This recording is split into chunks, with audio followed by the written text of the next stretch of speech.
నమస్కారం. స్వయం ఉపాధి కార్యక్రమానికి స్వాగతం. ఈరోజు మనతో పాటు ప్రముఖ పారిశ్రామికవేత్త కువై డైరెక్టర్ శ్రీమతి సౌదామిని గారు మనతో పాటు ఉన్నారు. మరి స్వయం ఉపాధికి సంబంధించి వారేం తెలియజేస్తారో అడిగి తెలుసుకుందాం. నమస్కారం సౌదామిని గారు. నమస్తే శ్రీలక్ష్మి. ఫైన్, థ్యాంక్ యూ మా. సో ఈరోజు మరి మా సక్కులకు స్వయం ఉపాధికి సంబంధించి ఏం తెలియజేయబోతున్నారు? ఈరోజు నేను సోయా కర్డ్ అండ్ పనీర్ గురించి చెప్పాలనుకుంటున్నాను. సో ఓవరాల్ గా సోయా ప్రొడక్ట్స్ కోసం గురించి చెప్పాలని. ఓకే. సో అంటే సోయా ప్రొడక్ట్స్ నార్మల్ గా మనకి ఇప్పుడు మార్కెట్ లో బాగా అవైలబుల్ అవుతున్నాయి. సో ఇప్పుడు దీని ఇండస్ట్రీస్ కోసం మనం చర్చించుకోబోతున్నాం. సో ఏంటంటే అసలు దాని బేస్ ఏంటంటారు? After independence, white revolution start చేసిన తర్వాత మనకు బఫెలో, క్యాటిల్ ఇవన్నీ కూడా బాగా పెరిగాయి. కన్సంప్షన్ కూడా బాగా పెరిగింది మనకు మిల్క్ ప్రోడక్ట్ కన్సంప్షన్.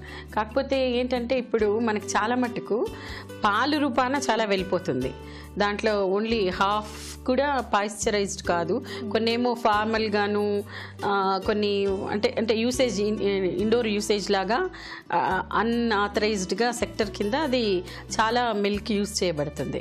ఇంకా మిగిలినది పాయిశ్చరైజ్డ్ అంటే మనకు ట్యాంక్కి పంపించడం, మిల్క్ చిల్లింగ్ మిషన్కి పంపించడము, ఇవంతా కలిపి వచ్చిన దాంట్లో మిల్క్ ఎక్కువగా మళ్ళీ మిల్క్ రూపాన కన్సంప్షన్ ఎక్కువైపోతుంది. ఆల్టర్నేట్గా మనకు అంటే ఓన్లీ 13% మనకు కర్డ్ కానీ పనీర్ కానీ యూజ్ అవుతుంది. కానీ మనకు చాలా అవసరం ఉంది, నీడ్ ఉంది.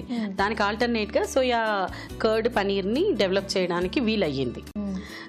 పాలేమో పాలు రూపాన మిల్క్ ప్రోడక్ట్ ఏమో అంటే అనిమల్ మిల్క్ ఏమో మనము కన్సంప్షన్కి ఎక్కువగా వాడుతున్నాము. కాబట్టి మనకు సోయాని మిల్క్ కంటే కూడా టోఫు అండ్ ఈ విధంగా తయారు చేయడం వలన సోయా కూడా మనకి చాలా ఎక్కువగా వాడడానికి వీలవుతుంది. ఓకే. సో మరి దీనికి ఏమైనా ఎడ్యుకేషనల్ క్వాలిఫికేషన్ ఉంటుందంటారా బేసిక్గా? అండ్ దీని ట్రైనింగ్ కూడా ఎలా ఉంటుంది అండ్ దాని ప్రైస్ కూడా ఎలా వస్తుంది? ఎడ్యుకేషన్ క్వాలిఫికేషన్ ఒకటి 2 థింగ్స్ అండి. సోయా బిజినెస్ చేయడానికి ఒకటి, ఇంకోటి సోయా మిల్క్ ప్రోడక్ట్ ఎట్లా తయారు చేయాలి అనేది.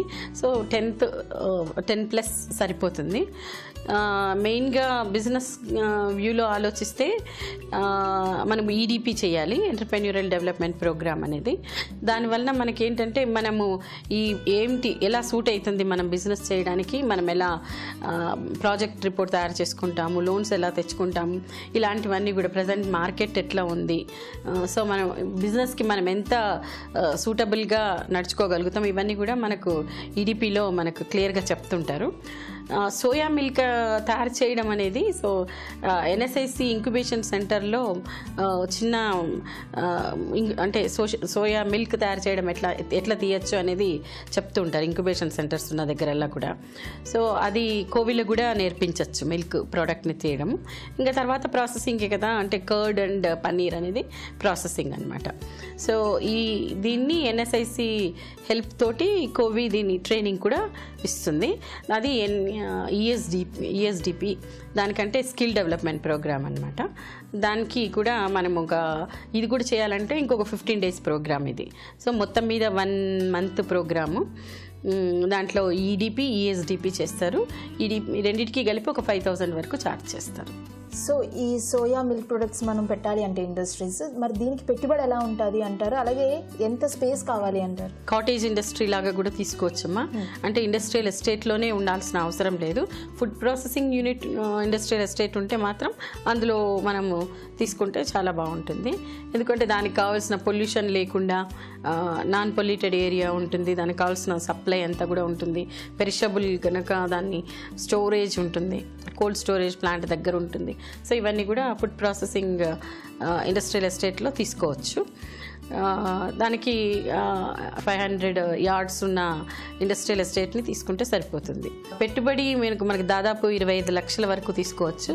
ఎందుకంటే ఇండస్ట్రియల్ ఎస్టేట్లో తీసుకుంటున్నాం. Even not only industrial estate, even మన కాలనీస్లో కూడా ఇట్లాంటివి పెట్టుకోవచ్చు అనమాట. దానికి లీజ్ అగ్రిమెంట్ తీసుకోవాలి, లాంగ్ లీజ్ తీసుకోవాలి. కనుక మనకు కొంచెం ఎక్కువ రోజులు ఉండేటట్టు తీసుకోవాల్సి వస్తుంది. 25 లక్షల్లో అంటే మెయిన్గా దీంట్లో ఎక్కువగా మీకు ఒక 10 lakhs వరకు మిషనరీ ఉంటుంది. మిగిలిన 10 lakhs అంతా కూడా దానికి మెయింటెనెన్స్ అంటే శాలరీస్, రా మెటీరియల్ ఇలాంటివి దాంట్లో పెట్టుకోవచ్చు. సో మరి దీనికి సంబంధించి రా మెటీరియల్ అవ్వచ్చు, మెషినరీ అండ్ ఎక్విప్మెంట్, దీనికి కూడా మన సోర్సింగ్ ఎక్కడి నుంచి తీసుకుంటామండి? సోయా చాలా మటుకు ఇంపోర్ట్ చేసుకుంటుంటాము. ఆ మెటీరియల్ అది ఇక్కడ కూడా కొన్ని అంటే మహారాష్ట్రలో రా మెటీరియల్ స్టోరేజెస్ ఉన్నాయి. సో అక్కడికి కూడా మనము తెచ్చుకోవచ్చు, మనకి టైం వేస్ట్ కాకుండా ఉంటుంది. ఇంకా మిషనరీ అంటారా, అదే చాలా మటుకు గ్రైండర్, కుక్కర్, బాయిలర్, ఫిల్టర్ ఇలాంటి ఎక్విప్మెంట్స్ ఉంటాయి. ఫ్రీజర్ అండ్ ప్యాకేజింగ్ మిషన్ అవన్నీ కూడా ఉంటాయి.